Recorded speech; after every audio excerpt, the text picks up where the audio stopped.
Welcome to the Archives of Alba-Kar,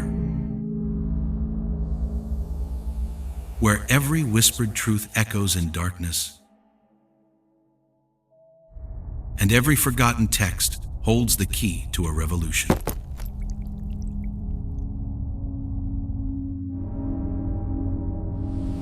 You are standing in the penumbra of the Grand Chancel,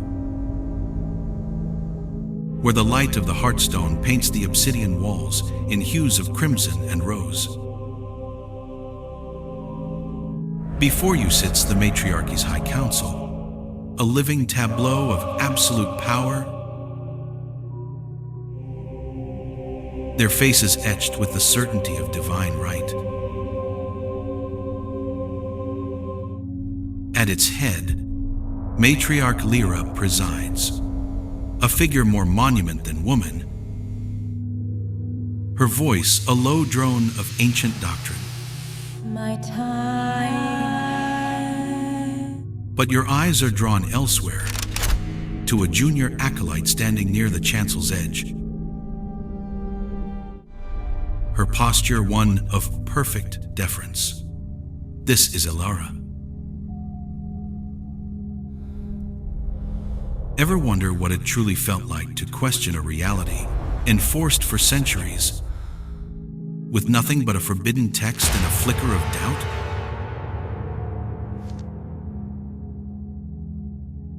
For Elara, the text was the council itself, and her doubt was a ravenous fire.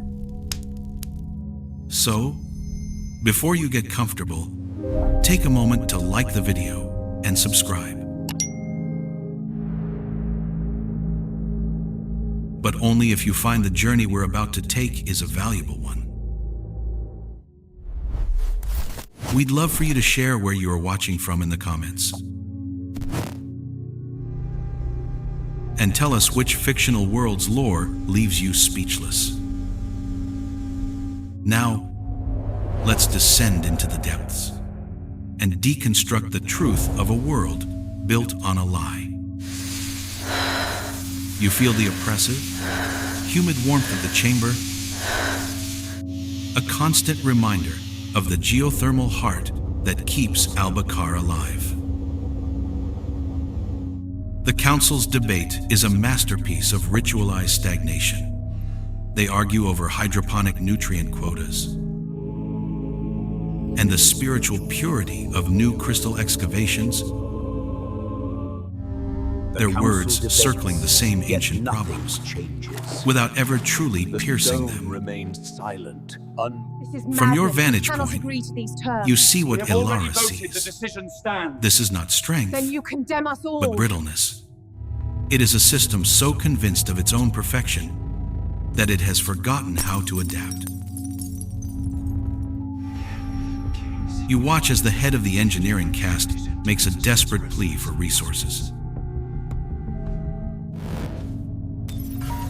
To fortify a weakening sector of the outer caverns,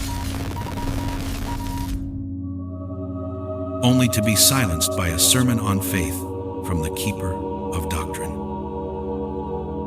In that moment, you don't just see a disagreement, you witness the fundamental fracture in their societal logic. A blind reliance on faith to solve a problem of physics.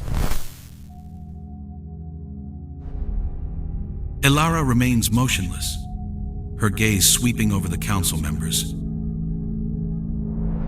You notice the subtle way she tracks their interactions, the flicker of contempt in one matron's eyes, the weary resignation in another's. She is not merely observing, she is mapping weaknesses, cataloging debts, and identifying leverage points with a terrifying precision. Propaganda might depict a perfect, harmonious order. But the reality you are witnessing is far more insidious. From the inside, you fool! We warned you about the risks, now we all pay the price. This is a council of rivals, held together only by the inertia of tradition. And in the quiet, calculating mind of the young acolyte in the corner, that inertia is about to meet an unstoppable force. By the crimson heart we bind the dark.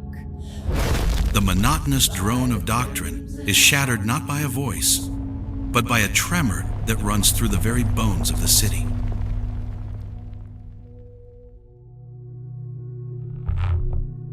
You feel it as a low hum in the soles of your feet. A vibration that makes the crystalline architecture around you sing a discordant note. A deep, guttural groan echoes from the lower sectors. The unmistakable sound of rock shifting under immense pressure. The geothermal crisis has arrived. A primary energy conduit, a massive vein of superheated steam and water that powers an entire residential quadrant has ruptured. You can almost smell the acrid scent of sulfur beginning to taint the recycled air. The fog, it burns. A primal scent of chaos invading this meticulously ordered world. Panic, a feeling long suppressed by ritual, begins to flicker in the eyes of the High Council. Begins to flicker in the eyes of the High Council. Hold fast, foundation. Their immediate response is to call for prayer. Ascend, ancient ones, heed our call. For chants of stability to soothe the mountain's anger. The barrier. It is the exact paralysis Elara was counting on. The flame consumes. While Matriarch the Lyra shadow begins a rises. sonorous invocation, Elara Power moves. shifts. You watch her, a small, unassuming figure gliding through the growing confusion. She doesn't head for the Matriarch, but for the Archives, for the junior engineers, for the overseers of the water reclamation system, the people the Council deems unworthy of consultation. In less than an hour, she returns not with a prayer, but with a chillingly precise plan. It is a masterpiece of triage, rerouting pressure through a series of long-abandoned service tunnels to vent it into the bottomless chasm below the city. It is risky, ingenious, and entirely practical. She presents it to the Council with flawless humility, suggesting that Matron Valeriana, the pragmatic head of engineering whom you saw dismissed just days before, should lead the effort. A sound proposal. On the surface, it is an accept the act of terms, then. profound respect and wisdom. It seems trustworthy. You see Matriarch Lyra nod, impressed by Elara's deference to a senior matron. But you also see the trap being set. Elara volunteers to manage the secondary part of the plan, organizing the civilian evacuation near the proposed vent site, a task seen as noble but less critical than the primary engineering challenge. As Valeriana marshals her crews, you witness Elara's true genius for manipulation. She subtly redirects a key contingent of heavy excavation machinery. The objective is confirmed. And a squad of Quartz Guards. Move out immediately. Officially to secure the evacuation zone. But in reality, she is starving Valeriana's mission of the very resources she needs for the most critical phase of the operation. When the primary conduit finally blows, the damage is contained, but still significant. Valeriana has succeeded, but not flawlessly. Meanwhile, Elara's evacuation is executed with 0 casualties, a perfect success. The narrative is set. Valeriana, the engineer, faltered. Elara, the faithful acolyte, saved the people. The first rival has been removed from the board, not with a dagger, but with a perfectly engineered public perception. The dust from the geothermal crisis has barely settled. But you are now deep in the engineering sector, a place the High Council rarely visits. The air here is different, thinner, smelling of hot metal and ozone, filled with the constant, low thrum of machinery that is the city's true heartbeat.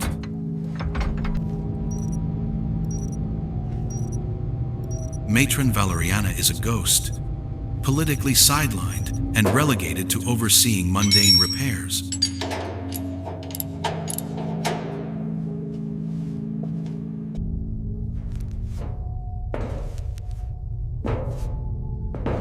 But Elara is here. Who? You watch as she bypasses the senior engineers, the ones loyal to Valeriana.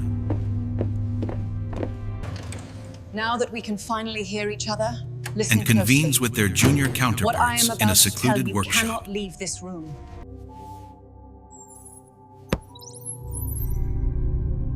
She doesn't speak of faith or doctrine. Instead, you hear her use a language they understand. Stress calculus, resource logistics, predictive modeling. Right here. This is the critical joint we modified. See how She the lays geometry out schematics stabilizes for the kinetic reinforcing the city's That should hold infrastructure. against the pressure flux. Designs that are years ahead of the Council's approved methods. She isn't offering them power, she's offering them a voice. For the first time, a figure of authority is acknowledging that their logic, not just the matriarchy's dogma, is essential for survival. It's a form of social control far more potent than any sermon. An appeal to the intellect that forges a loyalty deeper than mere obedience.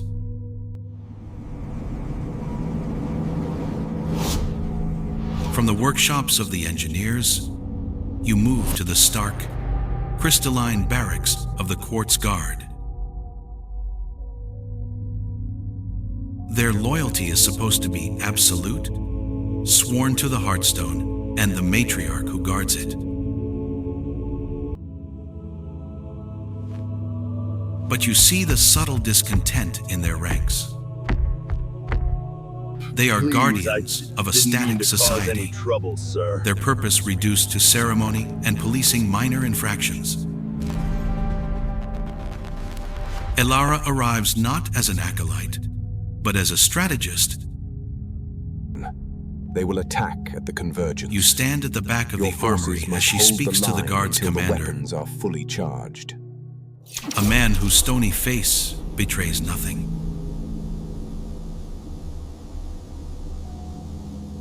She doesn't offer him wealth or status. She offers his soldiers a renewed mission. She speaks of the geothermal crisis as a battle, a war against the mountain itself,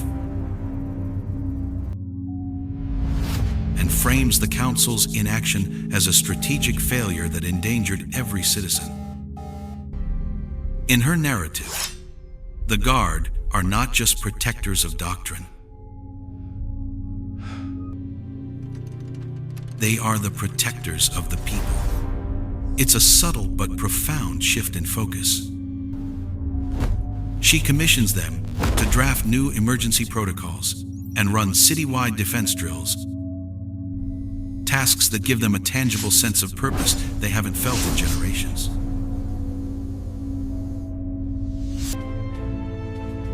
You witness her turning a ceremonial police force into her personal army. Not through a command, but by convincing them it was their own idea. Stacking weapons. The alliances are being forged. One in the logical light of an engineer's schematic, A, the other in the shadowy promise of a warrior's renewed honor. You are back in the Grand Chancel, the air thick with an unspoken tension. That is far more suffocating than the geothermal humidity. The war has begun, but it is a conflict fought without a single raised voice or drawn weapon. Its battlefields are the subtle inflections of a doctrinal debate, the carefully chosen words of a public decree, and the allegiances implied by a simple glance across the chamber.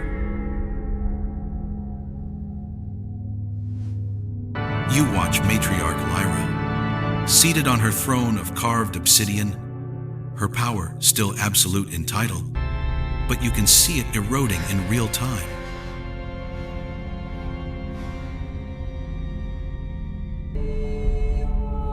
Her pronouncements on faith and tradition, once received as divine wisdom, now feel like brittle defenses against an encroaching tide. The tide is Elara. She stands at her modest station, a portrait of piety, yet every proposal she makes is a tactical masterstroke.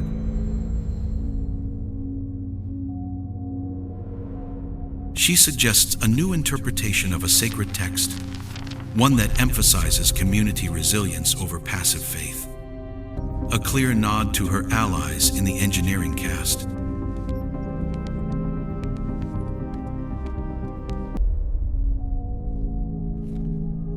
It is a brilliant move. To deny it would make Elara seem out of touch with the very people she purports to protect.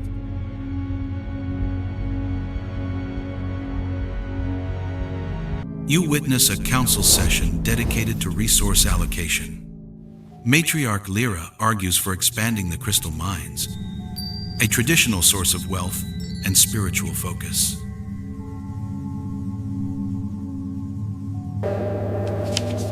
Elara counters not with an argument, but with a report compiled by her allies and presented with flawless humility.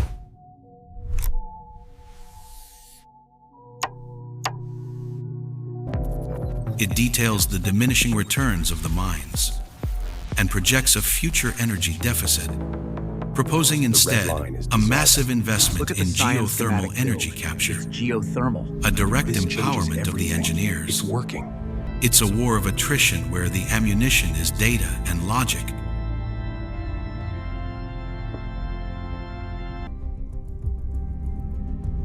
Deployed under the cover of civic concern. Its social control rivals that of Orwell's 1984, yet it is achieved entirely without digital surveillance. Have mercy.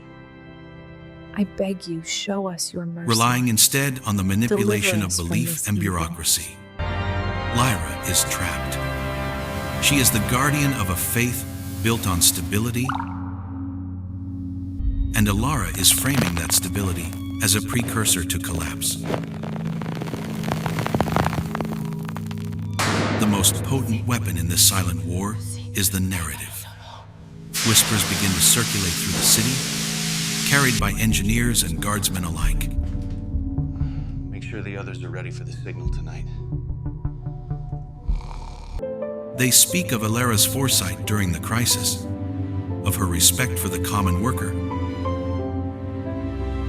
of her vision for a stronger, more resilient Alba-Kar. No one ever speaks ill of Matriarch Elara. They don't have to. Elara has crafted a reality where Lira's steadfast adherence to tradition is no longer seen as a virtue, but as a dangerous liability. You see the toll it takes on the matriarch. Her certainty wavers, replaced by a flicker of paranoia in her eyes.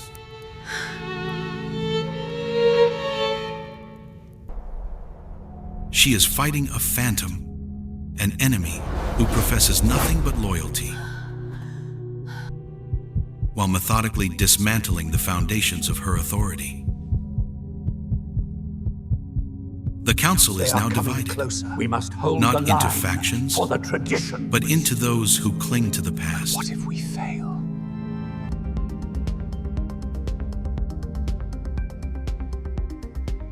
And those who see a future in Elara. The war is nearly over. The final checkmate is all that awaits. The night descends, but in Alba-Kar, the only true marker of time is the shifting of rituals.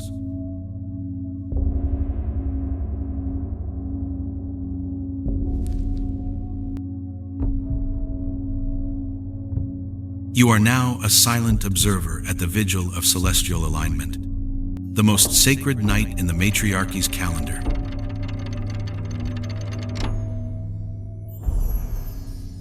The Grand Chancel is hushed, the only sound the low, rhythmic pulse of the Heartstone, as it floods the chamber with its life-giving glow.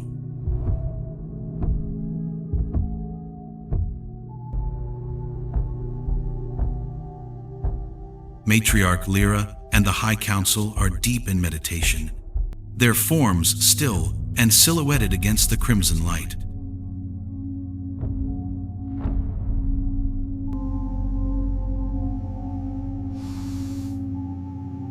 The air is heavy with a manufactured serenity, a society holding its breath in collective reverence.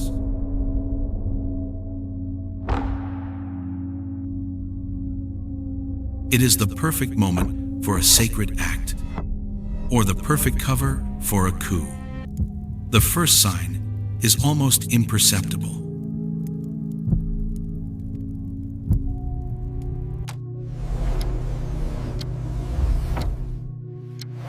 You notice a change in the patterns of the Quartz Guard. Their movements, usually ceremonial and slow, Ora pro nobis. become crisp, economical, and synchronized. They don't draw weapons. They simply pivot,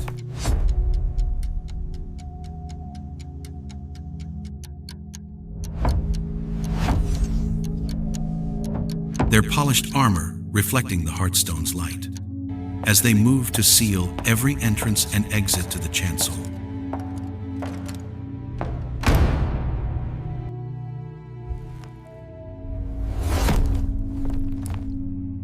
It is done with such quiet efficiency that the meditating council doesn't even notice.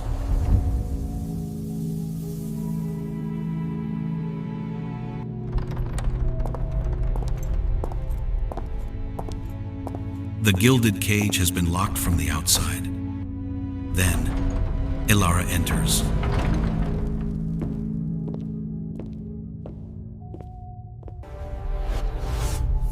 She is not alone.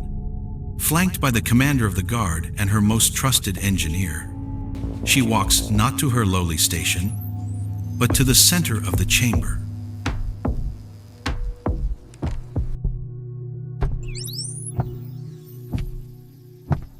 The engineer carries a device of polished bronze and crystal, its purpose unknown to the council, but instantly recognizable to you as a diagnostic tool.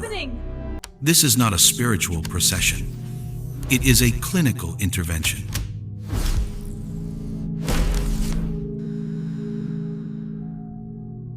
Elara's voice, when she speaks, is not loud, but it cuts through the silence with the sharp finality of a closing airlock. She does not speak of treason or ambition. She speaks of a diagnosis. She speaks of a doctrinal fossilization, a spiritual sickness.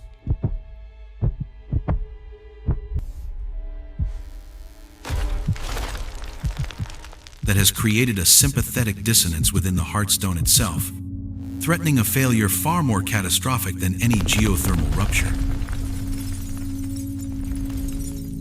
No. You are witnessing the ultimate weaponization of belief.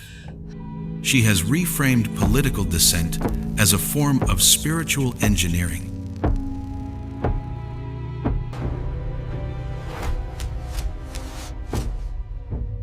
A problem that only she has the insight to solve. Matriarch Elara's eyes snap open.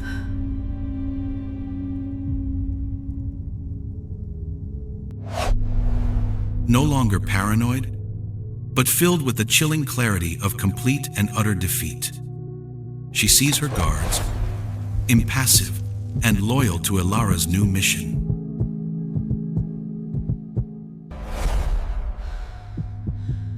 She sees the council, paralyzed by the audacity of the claim, their faith now a weapon turned against them.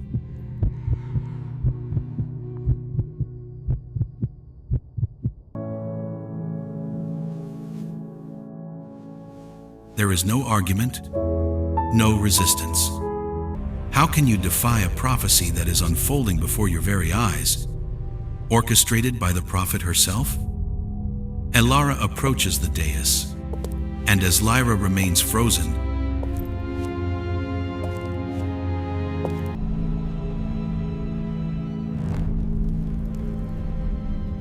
she places her hand on the Heartstone. She doesn't seize the throne. She seizes the narrative. The night of She declares the start doctrine. of the Night of Purified Doctrine, a period of spiritual recalibration, to save the city from itself.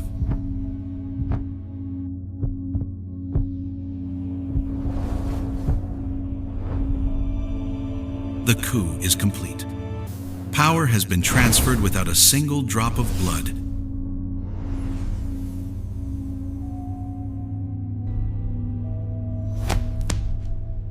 Disguised as an act of salvation.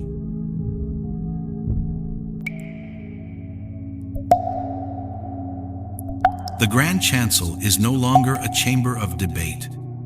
It is now a pristine sanctuary of absolute authority.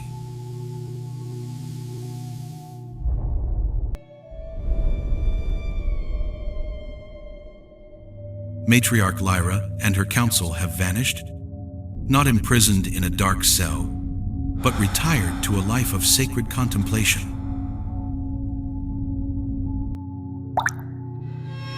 A phrase so sterile and final, it chills you more than any execution would. You are now deep within the Great Archives, a cavernous space where the city's history is etched into massive crystalline tablets and stored on spools of woven fiber optics. The air hums with the low crackle of energy scribes.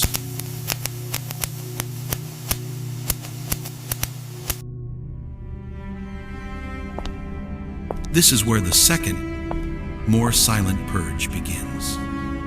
You watch as Elara's chosen acolytes, the Doctrine Purification Cadre,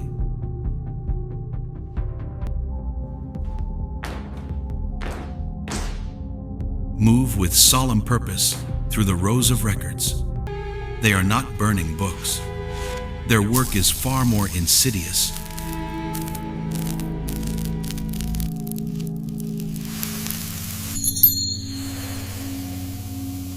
They are surgically altering the past. Under Elara's direction, the official record of the geothermal crisis is re-etched. Matron Valeriana's near success is now a catastrophic failure, her name becoming a byword for hubris.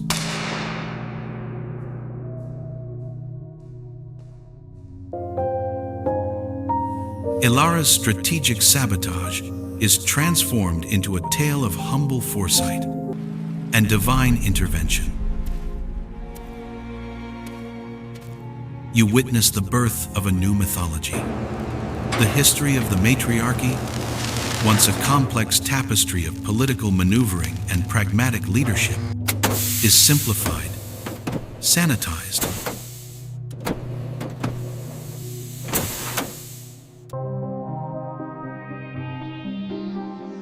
All previous matriarchs are reframed as mere custodians, waiting for the one true leader, Elara, who was prophesied to arrive in a time of great peril. This isn't just erasing history.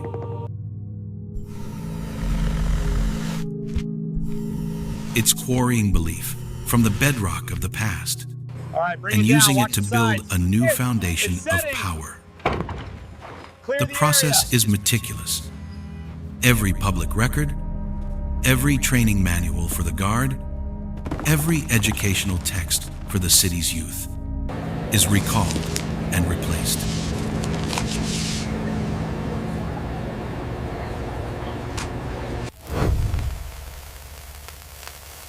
The new doctrine they are forging is a masterpiece of psychological control. Its core principle is the concept of singularity of will.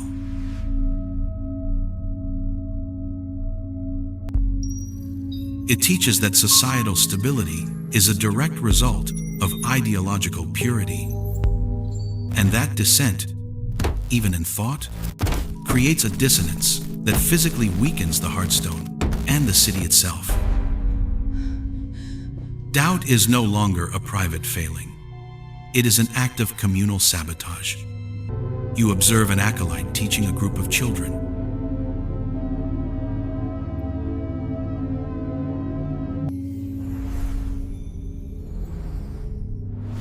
The story of Elara's ascent is told as a sacred epic, her calculated political moves presented as parables of faith and wisdom.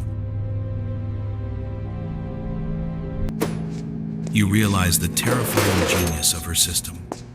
By making obedience a prerequisite for survival, and doubt a threat to everyone, she has outsourced the policing of her regime to the populace itself. They become their own jailers.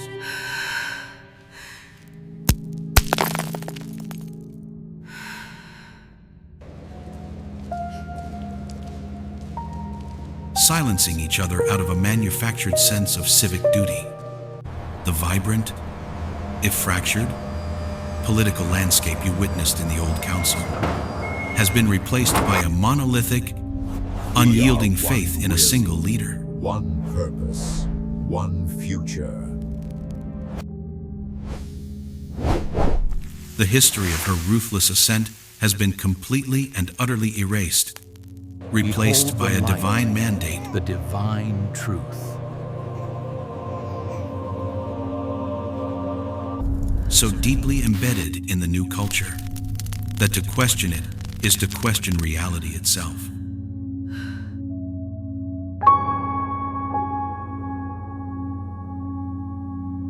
Years have passed. You are now standing on an observation platform overlooking the central hub of Alba-Kar.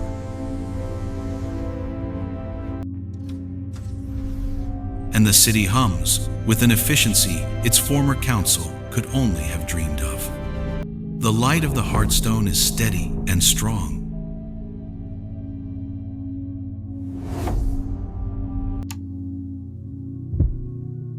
Its rhythm, the unwavering metronome of a perfectly ordered society. Below, citizens move with a quiet purpose, their roles defined, their needs met. There are no famines, no infrastructure failures. I told you to stay away from here. This is my sector. You don't own this No street. political Get out of my squabbles way. that spill into public view. Elara solved the problem of stagnation.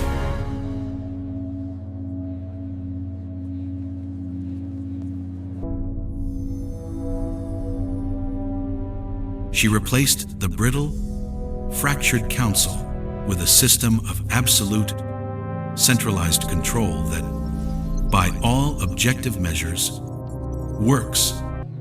It is a utopia of stability, a massive, gilded cage.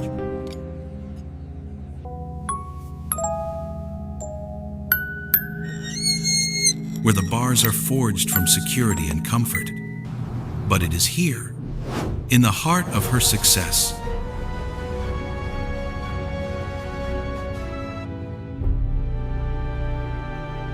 that you witness the first hairline fractures begin to form. The cracks do not appear in the form of a protest or a riot.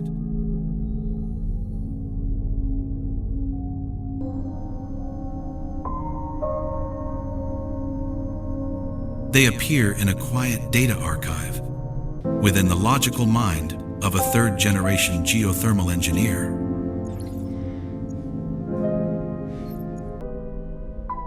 This engineer, born and raised under Elara's Singularity of Will doctrine, is tasked with optimizing an old pressure conduit.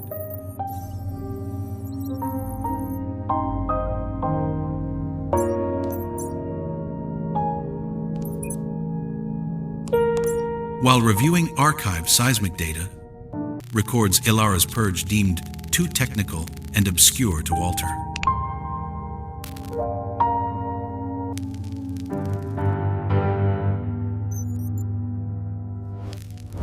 They discover an anomaly. The original sensor logs from the night of the Great Crisis tell a different story.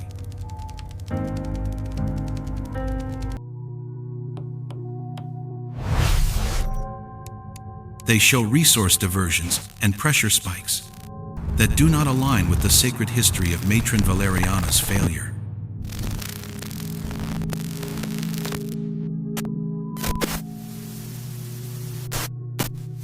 It's a small thing, a piece of ghost data, an echo of a truth that was supposed to have been silenced forever. For a mind trained in causation and logic, this single inconsistency is a splinter. You watch as the engineer does not raise an alarm or speak of heresy.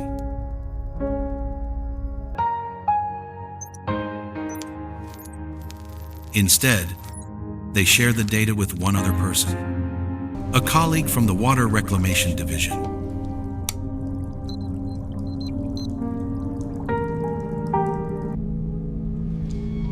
Look at this. It's accelerating. In the low light of a maintenance tunnel, far from the watchful eyes of the Doctrine cadre,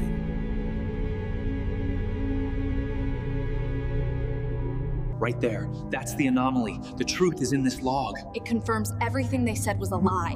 a forbidden conversation takes place. It is not about rebellion. It is about a problem. An unknown variable. The equation fails here. A variable that doesn't fit the equation. The legacy of Matriarch Elara V is this profound paradox.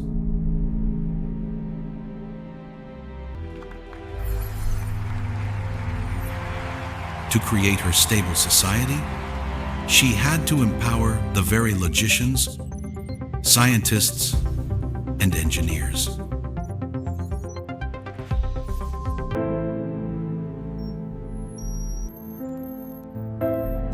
Whose analytical minds are the only tools capable of deconstructing her foundational lie.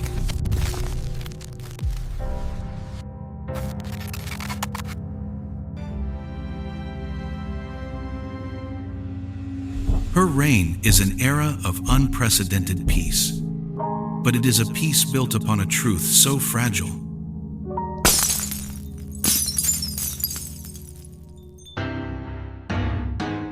that a single, forgotten data point could bring it all crashing down. The first seeds of the revolution have been sown.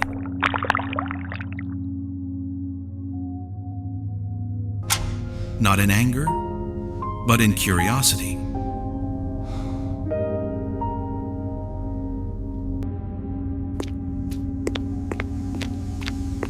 Our journey through the shadowed corridors of Elara's rise to power reveals a truth as fundamental as the stone of Alba-Kar itself.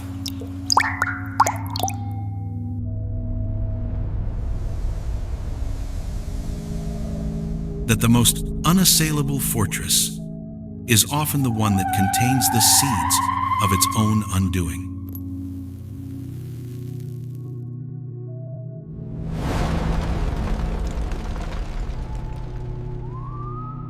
We have descended into the depths, not merely to recount a history of ambition and betrayal, but to understand the intricate architecture of control.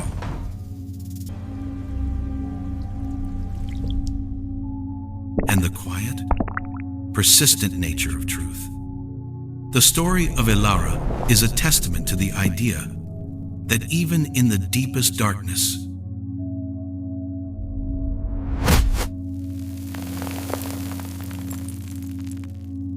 a single flicker of data, a whispered question between trusted friends,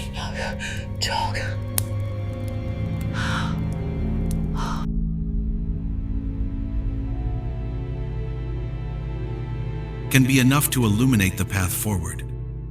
As we ascend back to our own world, we carry with us the echo of that discovery.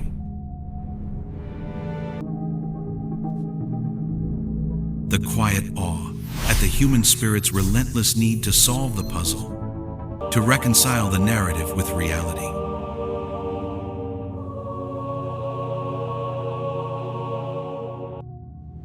And to ultimately find the light, no matter how deeply it has been buried.